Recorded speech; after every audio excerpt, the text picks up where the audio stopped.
Greetings, fellow citizens. This is Citizenkong. Well, Whiskey Man and I have had a little discussion offline, and I'm making a video in response to his video dealing with the Strategic Petroleum Reserve. Okay? Now, I'm not claiming to be an expert on this, but I do remember the energy crisis. I'm old enough to remember that during the Carter administration. And the Strategic Petroleum Reserve was created as a response to that shortage of oil when OPEC cut us off.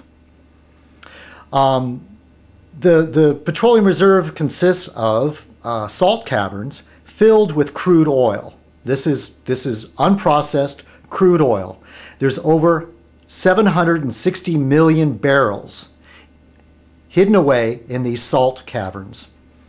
It's there in case the supply of oil is cut off from the U.S. again, to be saved for a rainy day. And there's some of us Americans that say price of oil has gone too high, $4 a gallon gas, and the solution would be to tap into that reserve.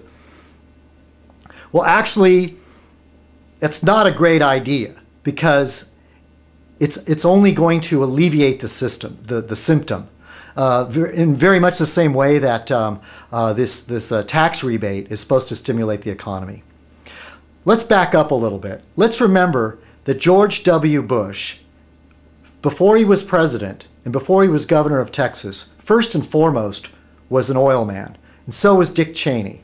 And a lot of us believe that the reason why we are fighting in Iraq is because the oil companies want to control all the oil in the world.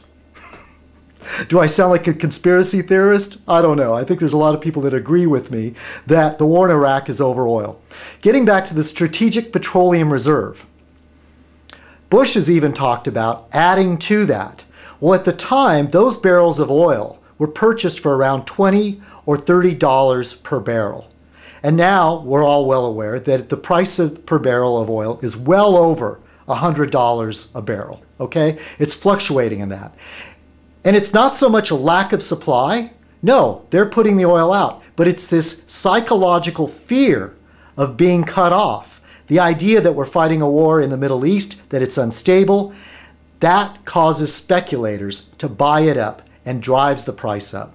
Now, to oil men like Bush and Cheney, who before their duty to Americans, that's a good thing. In fact, the higher the price of oil goes up for them, the more leeway they'll have to get access to the Alaskan oil, to go to places where the environmentalists don't want them to drill, because it'll make it even these hard to get places like offshore or the North Pole or any of these other places. It makes it more cost effective.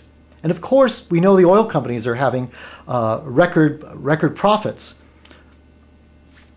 So the very idea that Bush is even speculating or talking about adding to the Strategic Petroleum Reserve and buying barrels of oil at over $100 a gallon, $100 per barrel, is going to drive the price of oil up even more. And I think that's what they want. So if we were to tap into it, yes, it might alleviate the price of oil a little bit, you know, if we flood the market with a strategic reserve. But that's not what it was created for.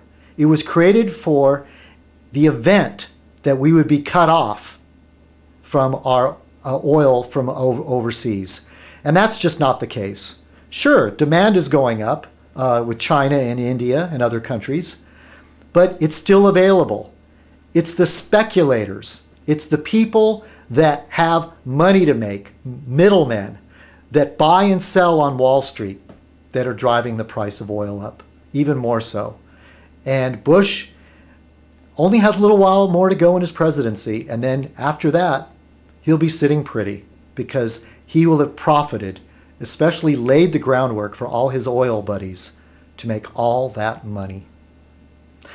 Anyway, that might have been a little bit rambling. I think Whiskey Man and I are on the same page about this. The key thing is that we do not want to buy oil and put it in the reserve, especially when the cost is so high. and we might still need it for an emergency, so I would hold off on tapping into it. All right, this is Citizen Kong. Cheers.